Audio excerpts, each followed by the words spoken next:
Why a stretch of border just over the West Texas state line has become the deadliest place for migrants, ahead on today's Texas Standard.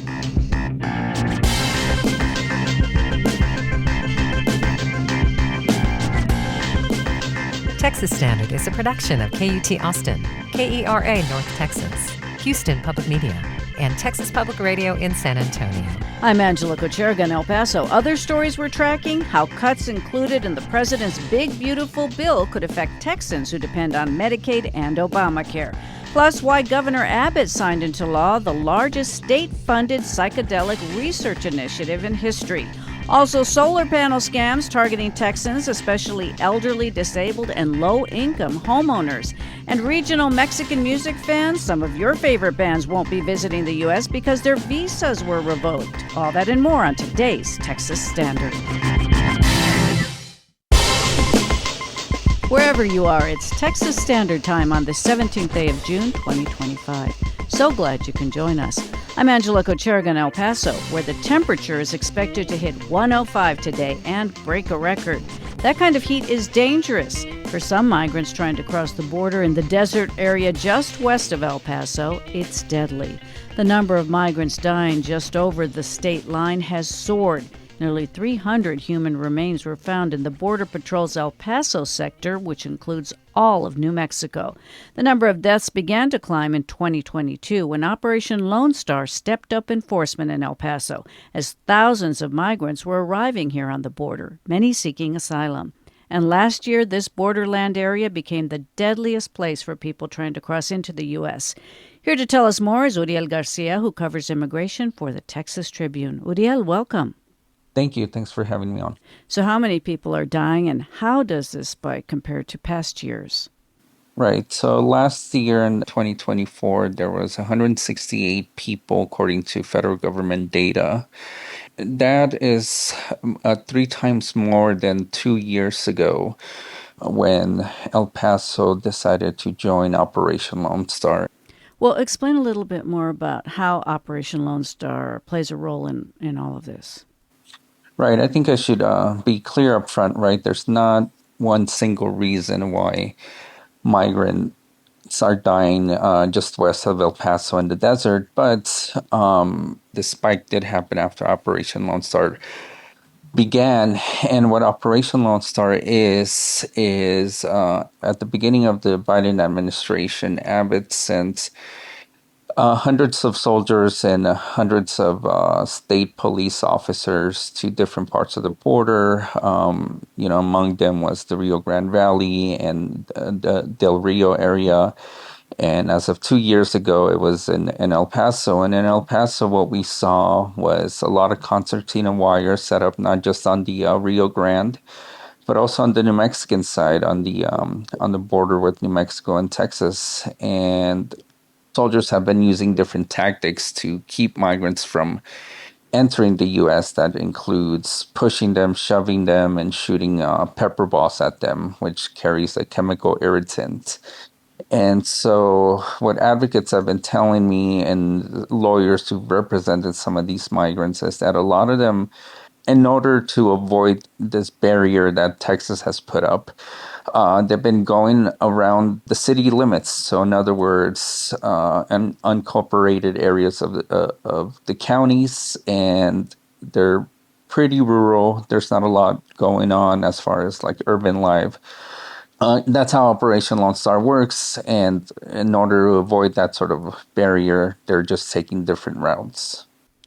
Yeah, so we've seen that, as you note in your story in the past, when there's more enforcement in one area, it kind of pushes people into more rugged, remote stretches of border.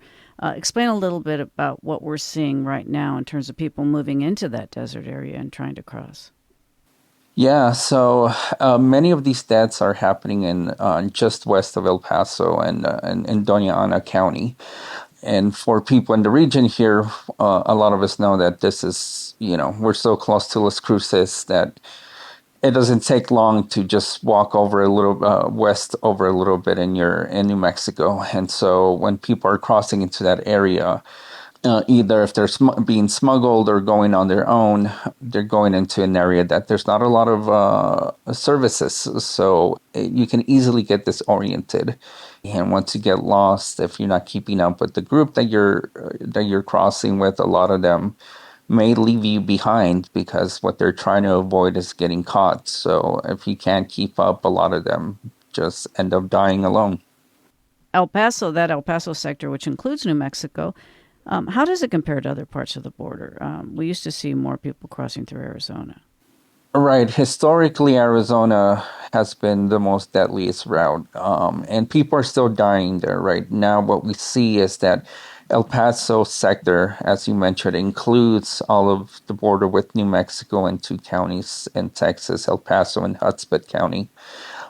El Paso sector became the deadliest route last year in terms of numbers. So El Paso sector last year saw the largest number of migrant remains being found. And another thing to note is that as El Paso sector was rising up, all the other sectors on the southern border, all the way from California to the southern tip of Texas, the number of remain cases were going down. So I thought it was pretty extraordinary to see that El Paso was going up. We've been speaking to Uriel Garcia, who covers immigration for the Texas Tribune. Uriel, thank you for being here. Thank you for having me on.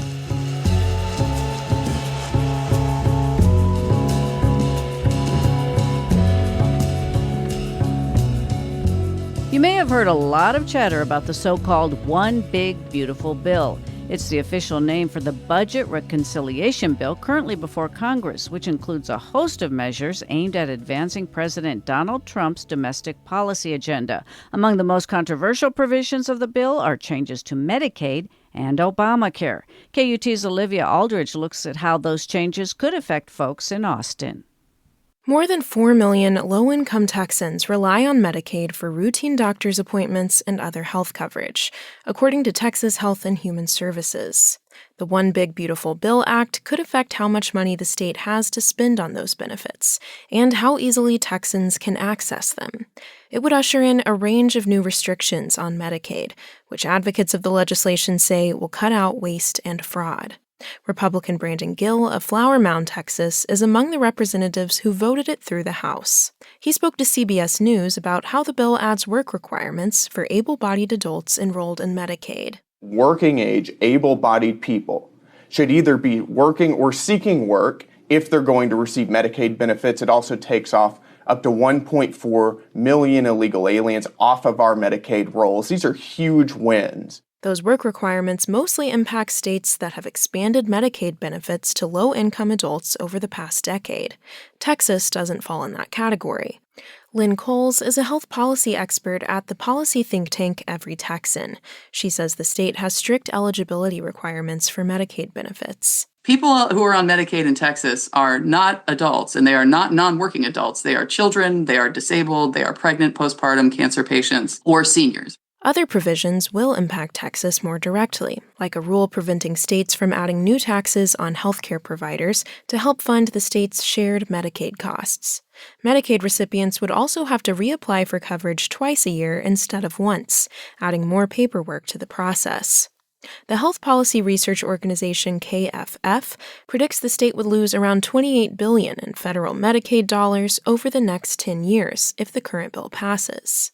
Cole says states will look for ways to offset those losses. Money for nursing homes and long-term care services for disabled Texans could end up on the chopping block. Those tend to be the first services that get cut by states when there are large federal reductions in Medicaid funding. And it's because those are optional services by federal law. It's not just Medicaid that would be affected by the bill. Insurance purchased through the Affordable Care Act marketplace would see effects too. The bill doesn't extend premium tax credits that were implemented back in 2020. That means premiums would go up for most people. People that have coverage right now in the marketplace and like it are going to get sticker shock. That's Walter Moreau, executive director of the nonprofit Foundation Communities. His organization helps thousands of Central Texans sign up for health insurance each year. He's also worried about a provision that would shorten the marketplace enrollment period from around 10 weeks to 6 weeks. Plus, folks would have to produce a lot of documentation to prove their eligibility for certain enhanced tax credits each year. That means, unlike before, there would be no automatic re-enrollment. We've always served 4,000 to 6,000 folks to get coverage. I fully expect that is going to increase this year because of confusion around coverage. KFF estimates around 1.7 million Texans could lose insurance due to ACA changes. Local advocates like Moreau are hopeful that the Senate could still make changes to the reconciliation bill to soften the impact on health coverage. With a narrow majority in the Senate, Republicans need every vote to pass the bill. Certain conservatives, like Senator Josh Hawley of Missouri, have said they oppose cuts to Medicaid. Others have criticized the bill for not actually lowering the deficit. In fact, the nonpartisan Congressional Budget Office estimates the bill will raise the deficit by about $3 trillion over the next 10 years. Although the bill would cut costs through programs like Medicaid, it also extends Trump's 2017 tax cuts, which provide greatest relief to wealthy taxpayers. Congressman Lloyd Doggett of Austin, a Democrat, said he wants the Senate to consider those tax cuts if they're looking for areas to save. If we made changes on the revenue side, we would not have to make the draconian cuts that are being proposed here in healthcare and food security, and we could still deliver some tax benefits to those in the middle class. Doggett estimates 36,000 people in his district alone could lose Medicaid if the bill passes. President Trump has urged Congress to have the bill to his desk before July 4th. I'm Olivia Aldridge in Austin.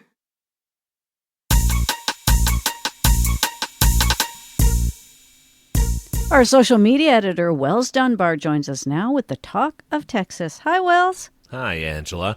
Tensions rising across the world as conflict between Israel and Iran continues, sparred by Israel's assault on Iran's purported nuclear weapons program. President Donald Trump not exactly turning down the temperature on his Truth Social platform yesterday. He wrote, "Iran should have signed the deal I told them to sign. What a shame and a waste of human life." Simply stated, Iran cannot have a nuclear weapon. He ends with the ominous admonition, everyone should immediately evacuate Tehran. Well, the Huffington Post reports Trump later offered this by way of clarification, quote, "I just want people to be safe." While people mull what that may mean, on her Facebook page, folks are talking about the conflict. Edward Eichinger says Iran has been sowing discord and shedding blood via proxy wars for 45 years. Maybe Israel shouldn't have started the bombings, but it's too late now. Meanwhile, Mike David says Israel just wants peace, a piece of this country and a piece of that country. Interesting perspectives, and I'll be back with more later in the program, Angela. Yeah, we'll look forward to that, Wells. Reach out to him at Texas Standard. And also ahead, why regional Mexican music fans may not get to see their favorite band anytime soon. More Texas Standard just ahead. Support for Texas Standard comes from UT Austin's LBJ School of Public Affairs, announcing its new Master of National Security degree. Applications for 2026 open on September 1st. Information at lbj.utexas.edu/national security.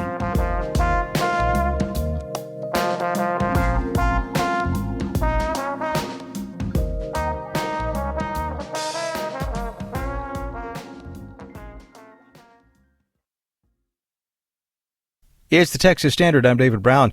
Governor Abbott has signed into law what advocates say is the largest state-funded psychedelic research initiative in history.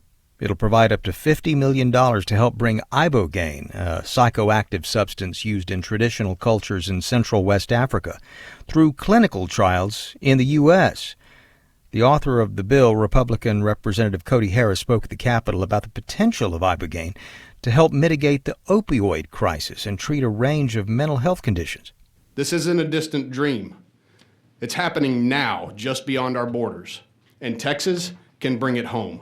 Ibogaine, like most psychoactive compounds, is classified as Schedule 1.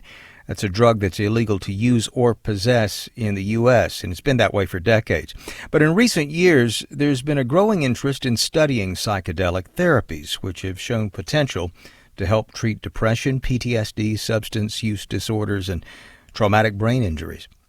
Robin Burgess produced a 3-part podcast series called Psychedelics and the Texas Trip with a team at Texas Public Radio and Petri Dish.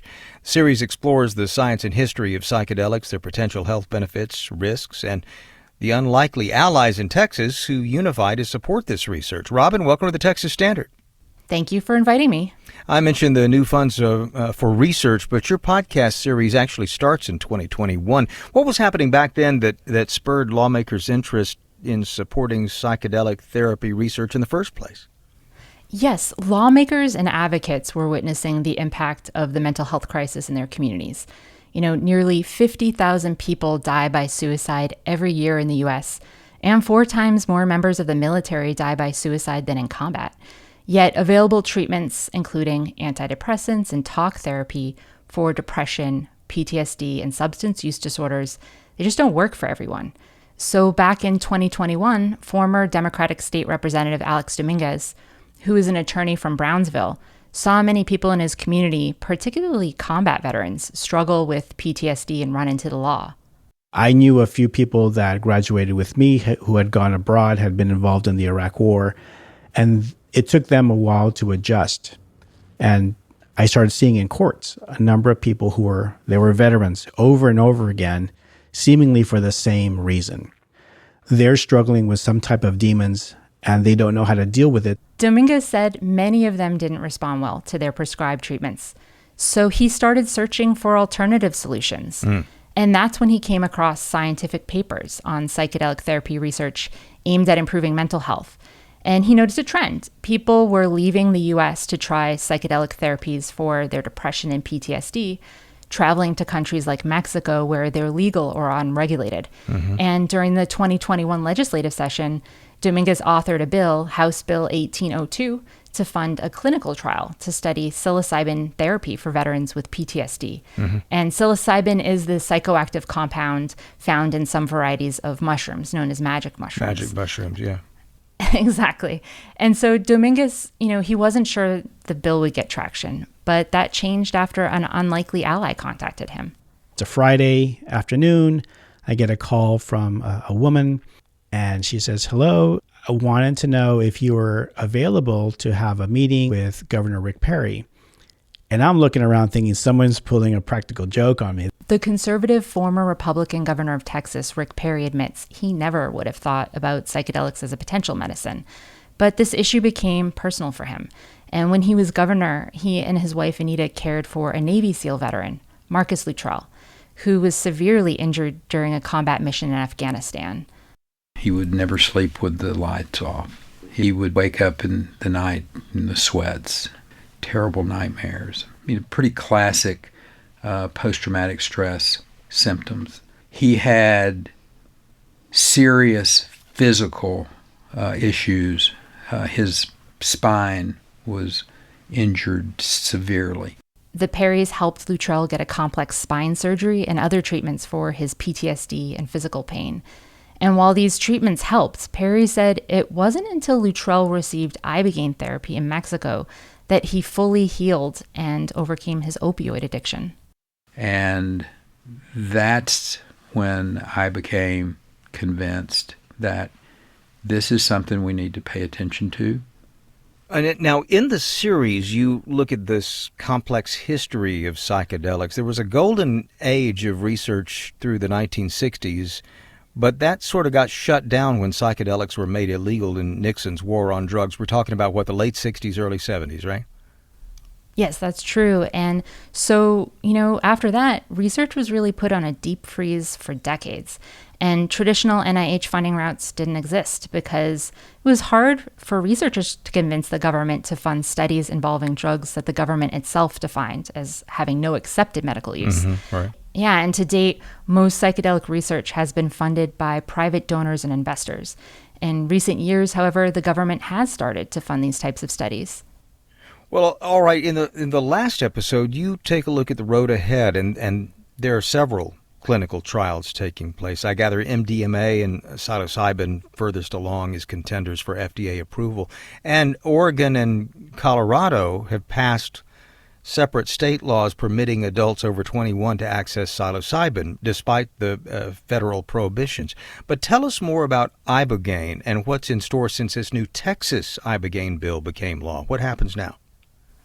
Yes, so ibogaine is a psychoactive compound that's derived from the iboga shrub, native to Central West Africa, and it's been used for centuries for healing purposes. There's one issue with it, and that's that ibogaine is a really powerful drug associated with cardiac risks. Ooh. So patients must be medically screened and monitored during their ibogaine dosing sessions for safety. But there's anecdotal evidence that suggests ibogaine therapy could help people overcome their depression, PTSD, traumatic brain injuries, and substance use disorders. And so Texas lawmakers hope that ibogaine therapy could help mitigate the opioid crisis. Nearly 727,000 people have died in the U.S. Wow. Yeah, from an opioid overdose between 1999 and 2022. And the Texas ibogaine law will provide up to $50 million to help bring ibogaine through clinical trials for opioid use disorders and other mental health conditions. State lawmakers designed the legislation as a public-private partnership with a drug developer. So if ibogaine is approved by the FDA, some of the profits would come back to the state to help build the treatment infrastructure. And veterans were key advocates who convinced lawmakers to back the research. Several veterans who had success with ibogaine therapy testified in support of the legislation, including Dakota Meyer, a Marine Corps combat veteran and Congressional Medal of Honor recipient. I dealt with anxiety and depression that absolutely wrecked me. Ibogaine is not a medication that hides or treats symptoms. It heals. It ends addiction. I've never had an anxiety attack since. The treatment saved my life. This is a fascinating story. Robin Burgess wrote and produced Psychedelics and the Texas Trip with a team at Texas Public Radio and Petri Dish. There's still a lot of controversy around this approach, and we'd be interested in your thoughts. TexasStandard.org. We'll have links there and more on the podcast series and the ongoing clinical trials. Robin, thanks so much for joining us, and congratulations on all this investigative work you put into it. Yeah, thank you for inviting me. Support for Texas Standard comes from Texas Mutual Insurance Company, committed to strengthening the state's workforce and its communities through safety and wellness grants and education initiatives. More at texasmutual.com/community impact. Hey, what's cooking? Make sure to join us as we check in with Texas's top taco journalists to hear about the latest innovation stories and the people behind many a Texan's favorite go-to. It's Mondo Rayo with the Tacos of Texas. Next Thursday on the Texas Standard. Support for Tacos of Texas comes from HEB.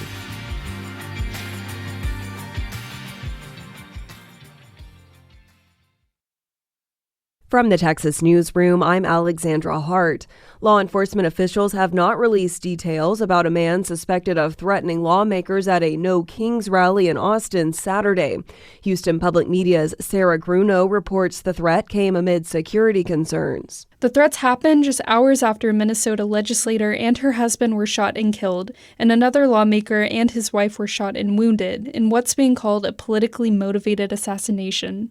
In a letter to Texas Governor Greg Abbott, members of the Texas House Democratic Caucus asked DPS Director Freeman Martin what steps were being taken to protect legislators. The department said it would provide more information about the arrest in LaGrange as it becomes available. San Antonio Democratic Congressman Joaquin Castro says he was among dozens of potential targets of the alleged gunman in Minnesota.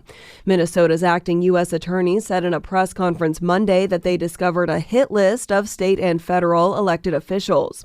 El Paso Democratic Congresswoman Veronica Escobar also said in a statement her name was on the list of targets.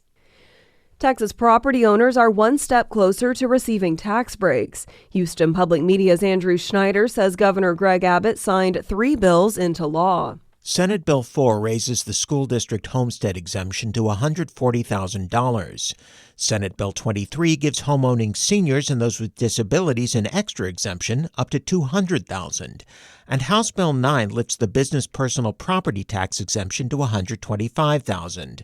Governor Abbott said the state spent a total of $50 billion this legislative session to pay for the tax cuts. 25%, a quarter of the Texas state budget, is using money to return to you through tax cuts. No state in the history of America has devoted such a large percentage of their budget to tax relief. The 2 homestead exemption hikes must be approved by the voters as constitutional amendments this November before they can take effect.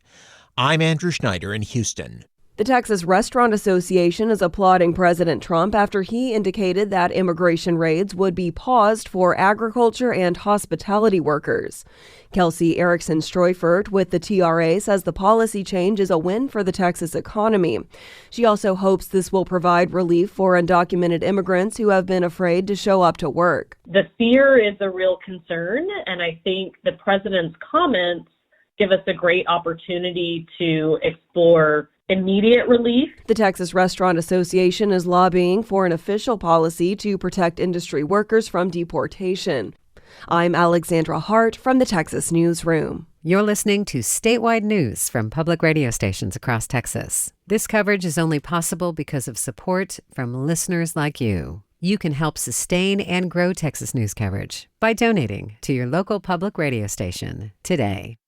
33 minutes past the hour, Texas Standard Time. I'm David Brown. If you live in a house, you've probably gotten a knock at your door from a solar panel salesman, huh? These salesmen often make promises about all the benefits of going solar, but not all those promises may pan out. In fact, residential homeowners, especially the elderly, the disabled, and low-income folks, often complain they found themselves struggling with the reality of solar panels after agreeing to some of these deals. Dave Lieber has long cataloged issues with the residential solar panel industry for the Dallas Morning News. He joins us now to talk about his latest reporting. Dave, welcome back. Hi, David.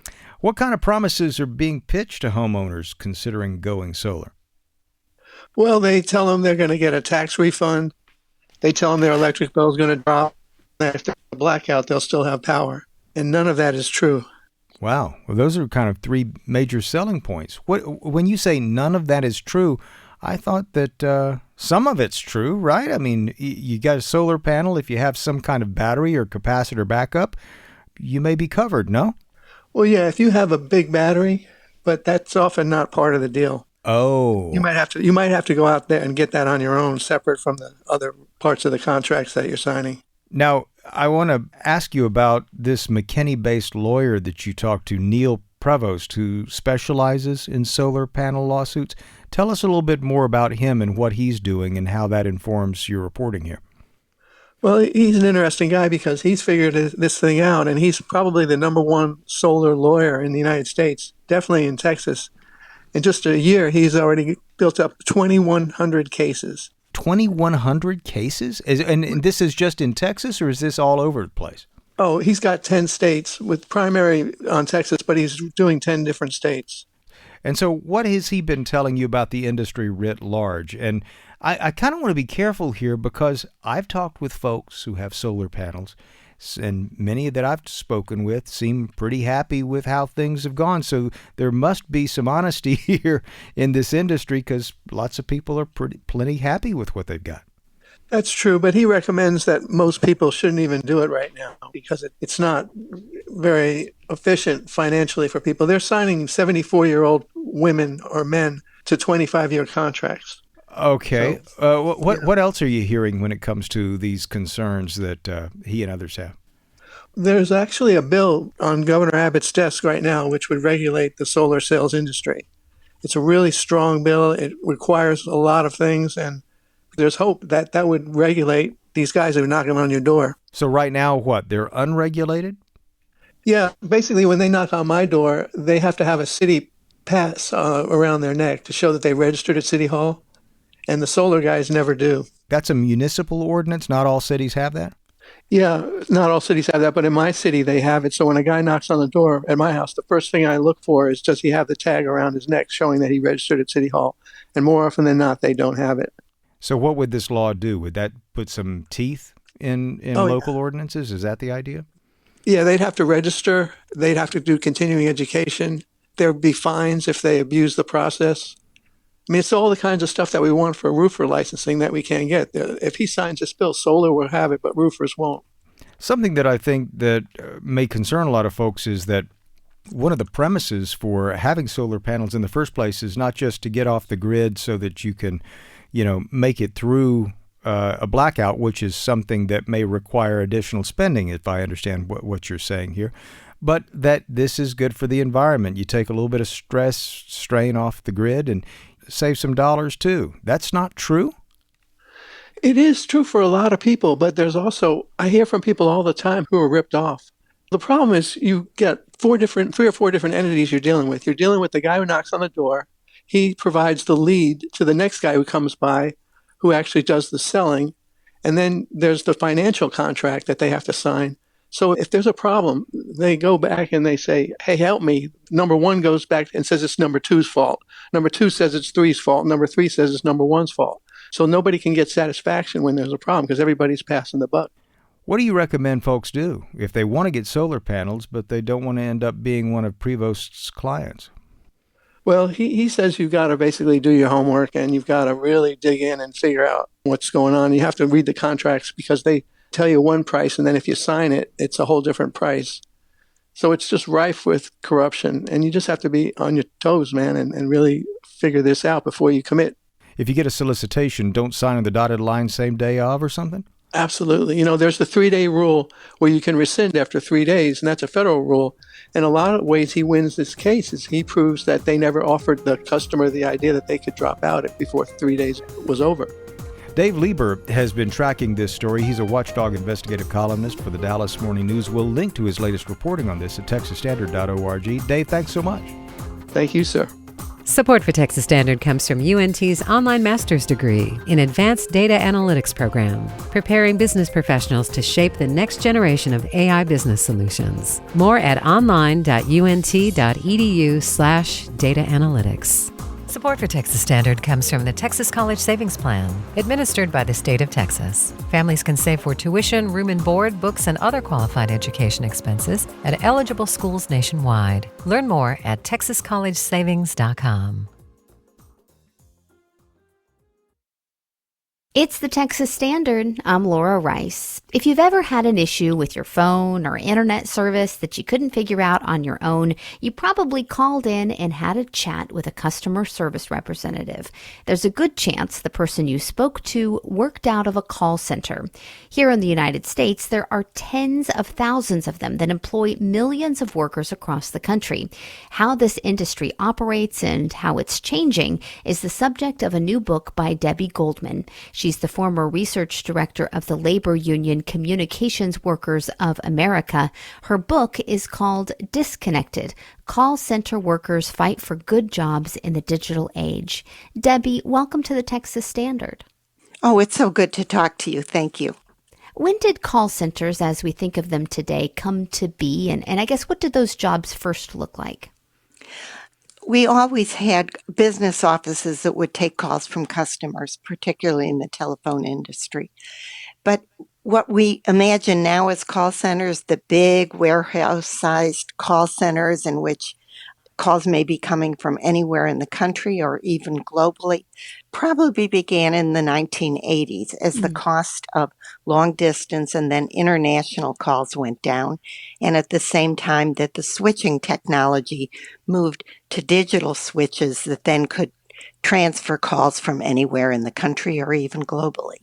In the early call centers, of course, all the records were paper records, and my book, Disconnected, begins with that period and then tracks what the changes were as the records went onto the computers and these big call centers became the norm. This allowed the employers, whether it was the telephone companies or other companies, to use the same switches that were directing the calls to the customer service reps to track what was going on, how many calls were coming in, and therefore to eliminate any downtime for the customer service reps, to increase the speed up and to track how long they were on a call, how in what manner they were talking, what sales they were doing, what they were pitching, how they were doing their keystrokes. And so a job that had given a great deal of autonomy or some autonomy to the customer service rep instead became one that was very controlled by the digital technology. And that led to an enormous amount of stress on the customer service rep and a degradation in the working conditions. Well, I'm betting that leads into my next question, which was going to be about labor organizing in call centers. I'm not sure most people think of call centers when they think of labor organizing, but can you talk about that history? Most call centers, the workers do not have collective representation in a union. However, in the communication industry, those companies that came out of the once monopoly Bell system, so that would be in Texas, AT&T, that would be Verizon Communications, not the wireless company, but the wireline company. Those companies had a union, the Communications Workers of America, after World War II. And so for the most part, the telephone industry call centers were unionized. However, the wireless industry was not. And this is a very relevant story for Texas. Beginning in the 1990s, as wireless communications, your cell phones began to grow, the call centers were not union. But the Communications Workers of America that represented the people at then Southwestern Bell, which eventually was bought and renamed AT&T Mobility, the Communication Workers of America, or CWA, began to see that's where communications was going, wireless and internet, and therefore used the power of the union on the telephone side in collective bargaining to press then Southwestern Bell and eventually AT&T to be neutral when their wireless employees said, yes, we do want a union. And eventually, after 5 years of those kinds of conversations and of wireless employees, customer service reps, people in the retail stores, pressing for a union, in 1997, Southwestern Bell said, okay, if our employees want a union, we are not going to fire them. We are not going to shut down the call centers. We'll let them have their own voice to decide do they or do they not want a union. And would you know that universally they chose to have union representation. And now all of the employees at AT&T Mobility, wherever they are in the country, are represented by CWA. Well, when people think of offshoring, I guess sending jobs overseas, call center representatives are one of the main professions that might come to mind. How often does that actually happen? It happens quite a lot. Initially, the companies, once competition came in, once there was less regulation of the quality of work, the companies were approached by these big global call center companies and said, you know, if you outsource to us, we don't have a union, we'll be able to lower your labor costs. And under pressure from competition, searching for the lowest common denominator, I would call it the low road, the companies began to outsource. And then these big call center companies said, you know, if you let us send the calls offshore, we're going to save a huge amount of money for you because those people make maybe $1 an hour compared to the $25, $30, or $40 an hour a unionized service rep might be making in the United States. First, the calls were sent to India, but eventually now the largest source of offshoring call center work is to the Philippines. More than 1 million Filipinos work in call centers. Well, and now things are changing again. More and more AI is influencing the labor force. Do we know how this will affect call centers just yet? Is it already? It is already, although I would call it a lot of experimentation. The companies are not really sure how AI is going to affect the interaction with their customers. Now, let's remember, it's not only voice communications, it's also chatting over the internet. Chatbots have arrived in the interaction between a customer and I wouldn't even call it a call center now, but the customer who wants to interact over a question about their bill, ordering new services, a technical problem. And the companies are experimenting, and what we hear from our members is they don't really know how this is going to impact their ability to keep their customers. And I think probably every one of your listeners now has an experience where they get caught in what I call an endless circle of a chatbot that isn't really able to solve their problem. Now, let's hope that our companies come to realize that that is negative for their ability to retain customers. But if they're competing with others that use chatbots and we're doing a race to the bottom, all we can do as consumers is complain. And the problem is, who do you complain to? Debbie Goldman is the former research director of the Communications Workers of America and the author of Disconnected: Call Workers Fight for Good Jobs in the Digital Age. Debbie, thank you again. Thank you so much. Support for Texas Standard comes from HEB and the My HEB app, which is available for download, and shopping fresh departments like seafood, produce, bakery, and deli, and scheduling curbside pickup or home delivery. More at heb.com. Support for Texas Standard comes from Galveston Historical Foundation, celebrating Juneteenth.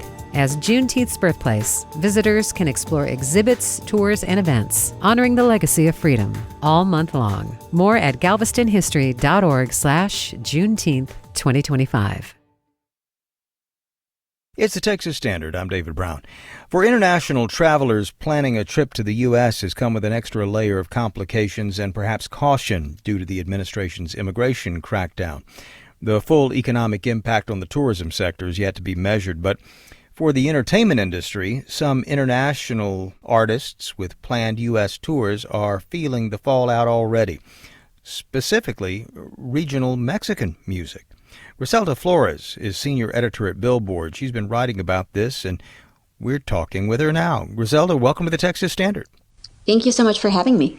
So this headline for your story is pretty stark. Revoked visas and canceled shows, how the Trump administration is upending the regional Mexican music market.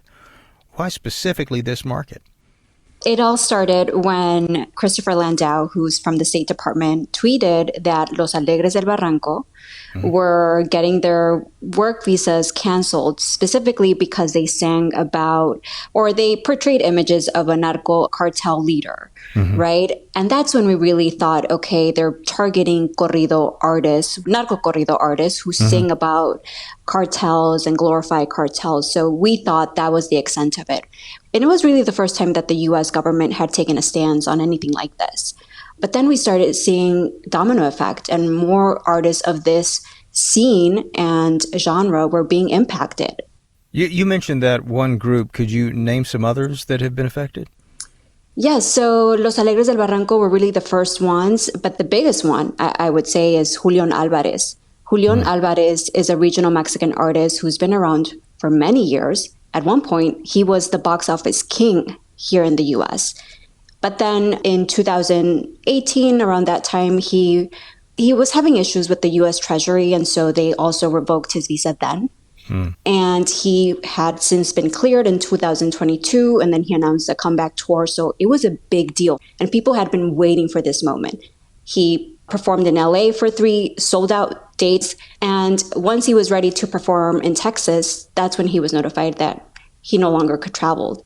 He was at the airport in Guadalajara, ready to board the plane, and they told him that he couldn't because his visa was revoked. And this was a big deal. I would say this is the biggest artist in regional Mexican, and for him not to be able to travel, it really was alarming. Well, tell us about the reaction from fans. I mean, and what reactions you're seeing, not just this particular artist, but just generally.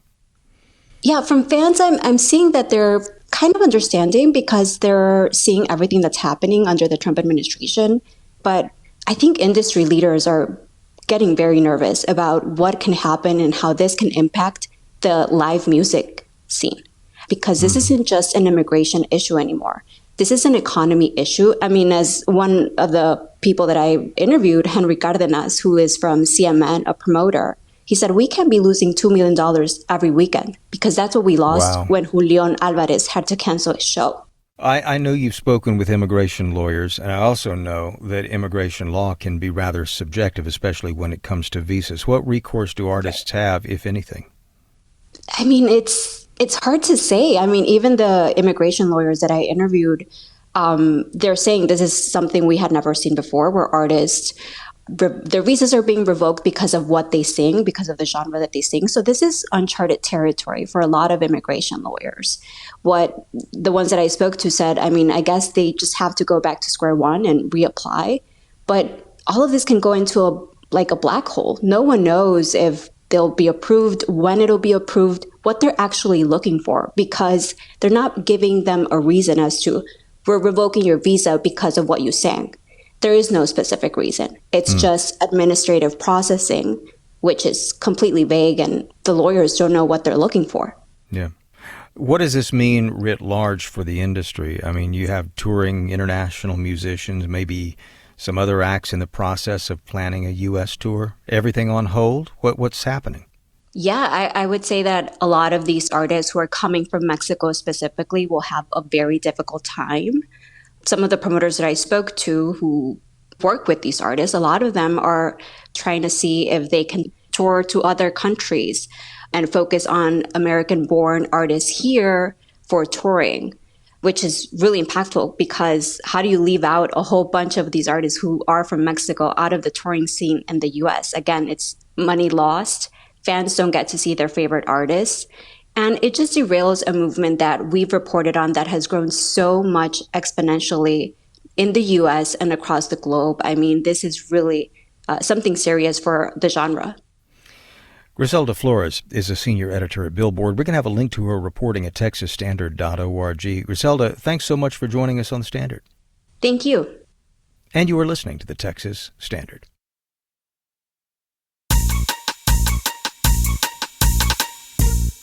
Wells Dunbar is back with more of your social media comments. Hi, Wells. Howdy there. Good to be with you, Angela. Lots of news out there today, to be sure, including a couple stories I'm seeing pertaining to your and honestly my town of El Paso there, including the disturbing one, how 2 Texas Congress members were on the hit list of that alleged Minnesota assassin. Apparently would be one Joaquin Castro and El Paso Representative Verona Escobar. They were amongst apparently what were some 45 elected officials that were on the list that was found along with the possessions, arms, and additional materials of that suspected Minnesota shooter. So very concerning stuff. And folks, they're talking about that online on the El Paso subreddit. The top comment there reads that all Democratic congressmen should be under protection for a while at least. Excuse me. I think pointing to the potential of potential copycat crimes, and obviously the concern that raises in this heightened time of political tensions there. Another El Paso story folks are talking about, that sprawling investigation we were talking about there earlier in the program from the Texas Tribune and some other collaborators there, about how once El Paso joined Greg Abbott's Operation Lone Star in 2022, the remains of migrants who died on that desert crossing have increased every year, even though they have declined in other border sections. A mark of how this further militarization affecting El Paso has led to those deaths, I think the evidence would point to. Also talking about that on the El Paso subreddit as well, a commenter there says, "This is a huge stain on the city's leadership. Shame on those who made their deal with Abbott and everyone that's okay with people dying in the desert." So some very sobering and provocative findings there. We're going to have that cross-posted to our website there at texasstandard.org. And really is a fascinating story, putting aside the human dimension here, obviously, but just the politics of it all. Many people on that subreddit pointing to former El Paso Mayor Oscar Leeser and his role in making this deal with Greg Abbott for El Paso's expansion, or rather hosting, of Operation Lone Star, which has gone on for quite some time now. And yeah, we're talking about 2022. It goes back even further than that, Angela. So. Yeah, but in El Paso. And then they put the concertina wire on the state line with New Mexico. Right. So yeah, New a lot of interesting enforcement issues. Wells, thank you so much. We appreciate your keeping an eye on the Talk of Texas. We're out of time for today's program, but you can keep up with us 24/7 at texasstandard.org. From all of us at The Standard, thank you for listening. Hope you can join us again tomorrow. I'm Angela Cochergo, wishing you the very best from El Paso. Philanthropic support for Texas Standard comes from Casey and Scott O'Hare, the Winkler Family Foundation, Lynn Dobson and Greg Wooldridge, Adrian Killam, and the George Huntington family.